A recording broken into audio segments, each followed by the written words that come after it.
Yesterday, I turned 29.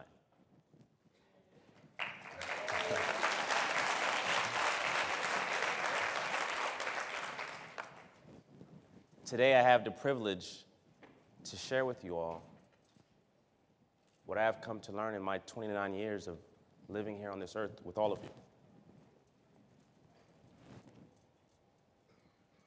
I took some time in the last hour of my 29th day of being here on this earth to reflect and go through history. And I'd like to take some time today to share with you all the conclusions that I've derived to from my hour or so of reflection. History teaches us a lot.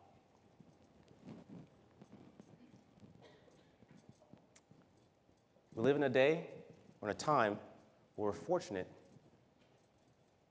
that we don't have to sacrifice our lives to enjoy our freedoms. Why is that? Because we live in a country where we have one of the world's strongest militaries. Less than 1% of our populace is our United States military.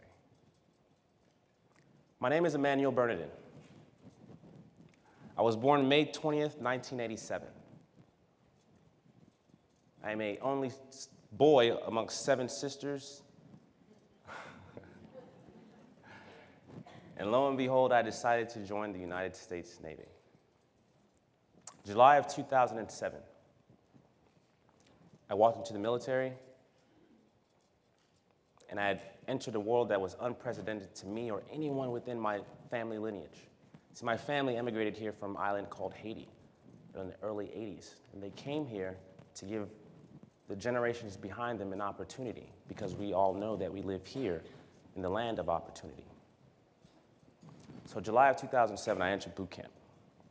It's a very undaunting time. Myself plus 79 other individuals, and we're here to understand and learn what it is to be an American for the first time. Boot camp was a great experience. 3 months. You really get beat up. You have no idea. But it taught me a lot. My time in boot camp gave me discipline. It taught me about attention to detail. And it taught me how to be extremely vigilant. Because unbeknownst to me, just a few short months after graduating boot camp, I'd find myself in Iraq and Afghanistan.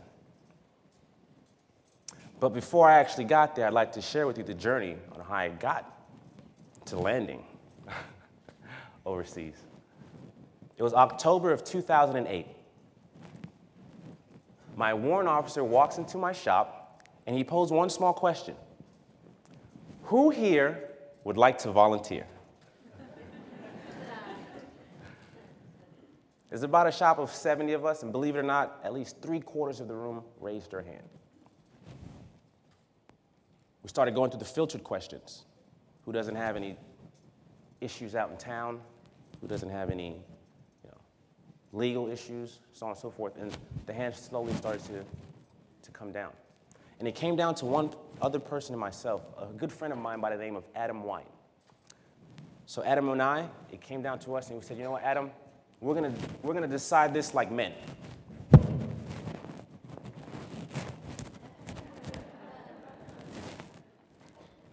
That's literally how it happened. I did scissors, and he did paper. So then I say to my warrant officer, I said, well, sir, what did I win? And he says, congratulations, Bernadin. You've won a trip to Iraq.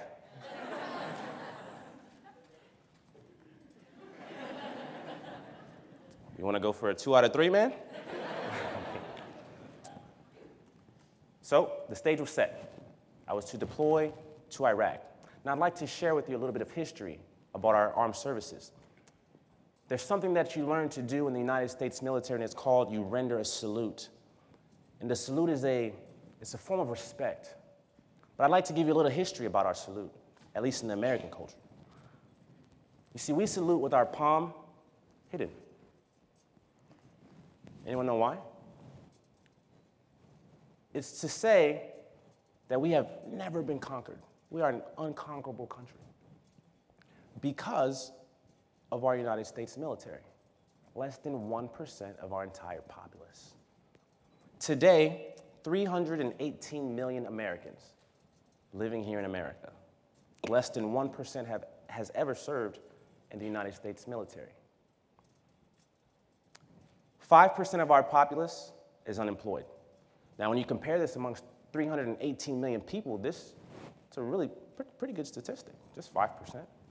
But what if I told you that out of that 5%, 3.5% makes up our veteran community?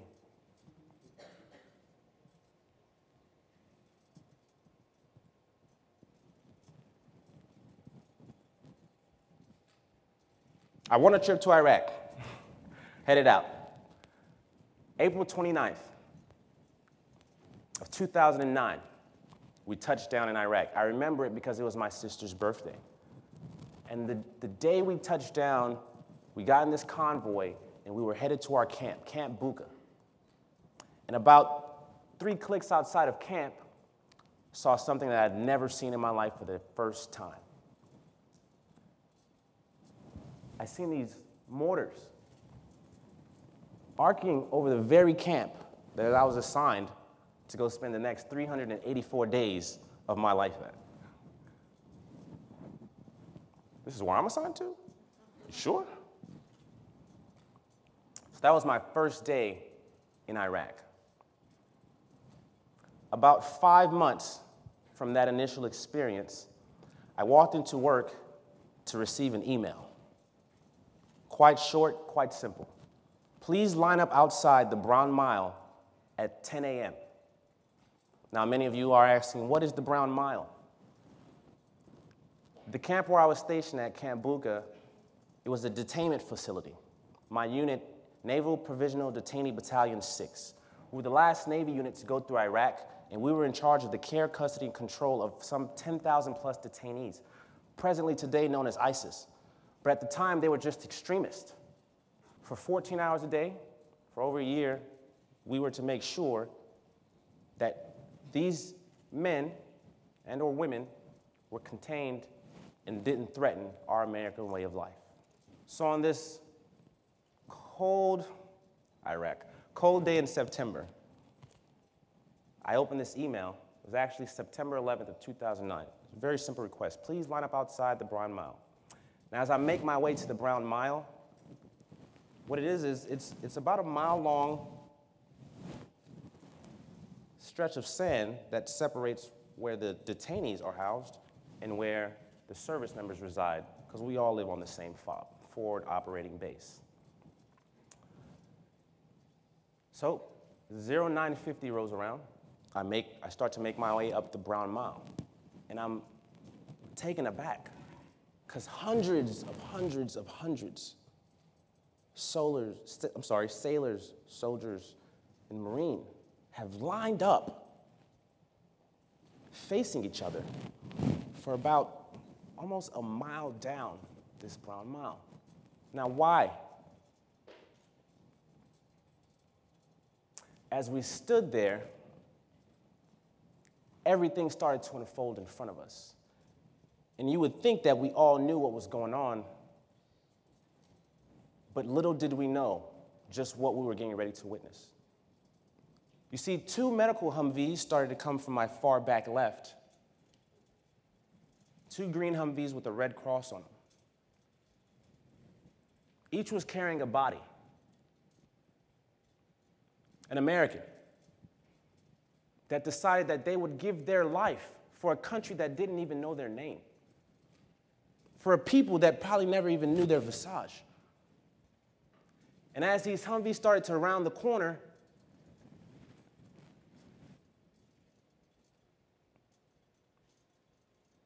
and I could see the Humvee coming.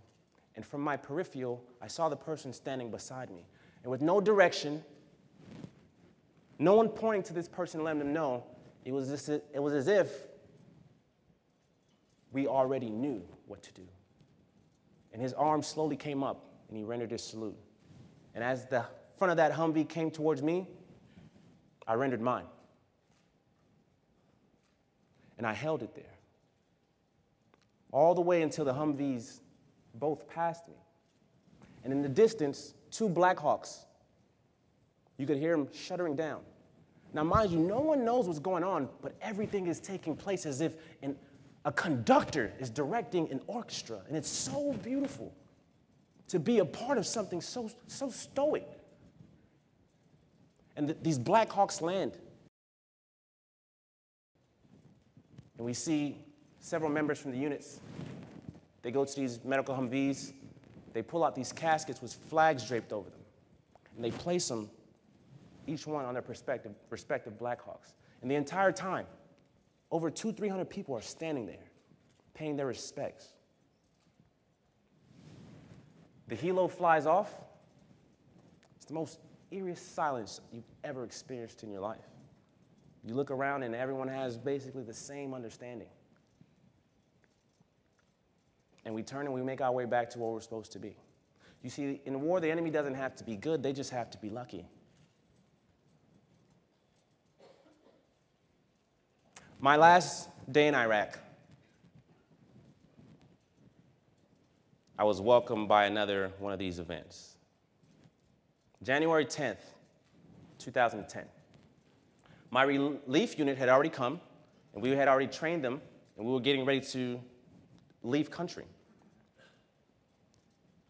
So we decided before we would leave, we would throw a big social with them. Hey, we had it, you guys got it, have fun with it.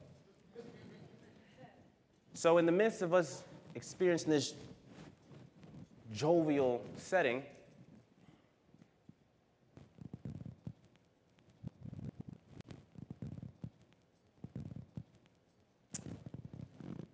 this time we're all outside. Alarms start to go off, you look up, you see mortars arcing over you. This is where that training kicks in. Everyone snaps into action. Now you're looking for a bunker. And bunkers hold about 30 to 40 personnel. But we're in this bunker, 80 people strong, climbing on top of each other for our own safety. But you see in this bunker, no one's like, there's not enough room for you in here. Things like race and ethnicity and color, doesn't matter. And in this bunker, I witnessed something that forever changed my life. Here I was getting ready to leave the war in this unit that was replacing my unit. These young men and women were inside this bunker, visibly shaking. They were asking questions like, is this for real? Is this really happening? And all I could think was, how is it that I'm going to be able to leave these young men and women behind? 2011, 2012, I volunteered to go to Afghanistan, Kabul, Afghanistan. I'd be doing logistics support. My job was to convoy to some of the most remote locations and provide supplies to our brothers and sisters, your sons and daughters. I became known as one of the 3 wise men. And every time they would see me, I would be coming with gifts. Even though there was no part of my job which I enjoyed. You see, in country, the safest place you can be is on your camp. And the moment you leave the camp, your numbers go down. I have over 200 completed successful missions in Afghanistan alone. And I don't say this out of arrogance. I truly say this to be humble. Because I can tell you of guys who just went on one.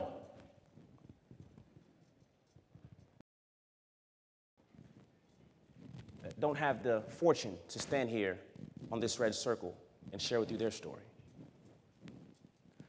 Iraq and Afghanistan taught me a lot. Taught me about being American.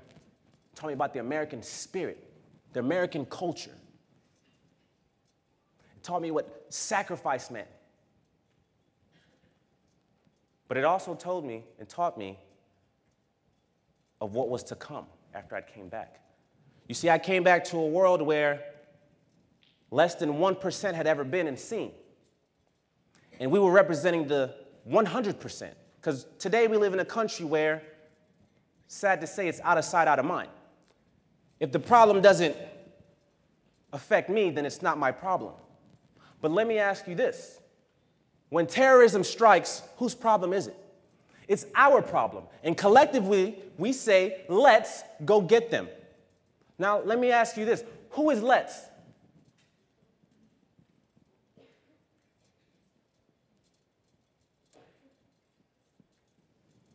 Today, our veterans face some pretty staggering statistics. 5% unemployment, 3.5 are veterans. We lose 22 veterans a day to suicide. Today, we have lost more veterans to suicide than we have from both wars of Iraq and Afghanistan.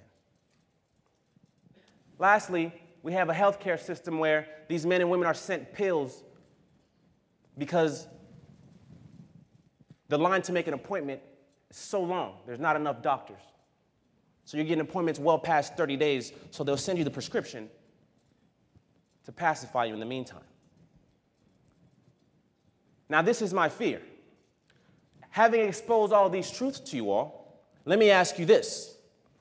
Who in their right mind today would want to volunteer in the military, knowing that when you come out, there's nothing set up for you to help you succeed? You see, I was fortunate that after I had come out, I had given up on everything. And I had come to find this guy right here who would come to change my life. Bronze is my service dog. I can't sit here and explain to you just everything that he does for me to help get through my day. Big guy. But I can assure you, at a moment's call, he's ready.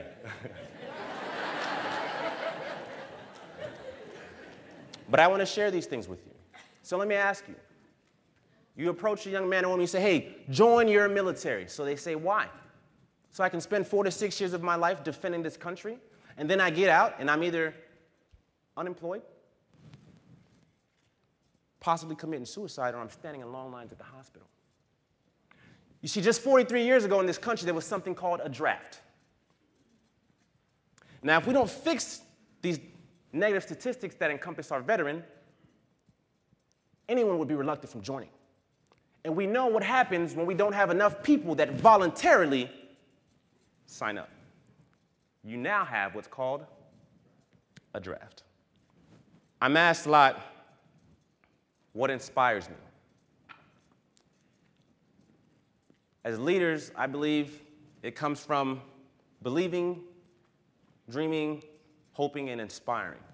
I want to share 2 important people with you today. This is my father and my daughter. This is the young man that emigrated from Haiti in the early 80s. At 16 years old, he hopped on a boat not knowing what would happen to him to come here to give me a chance today to change the American culture. And today, this is my daughter, all of 8 years old. This is the very person that has inspired me my entire life to go to places like Iraq and Afghanistan. What inspires you, Emmanuel? These words exactly.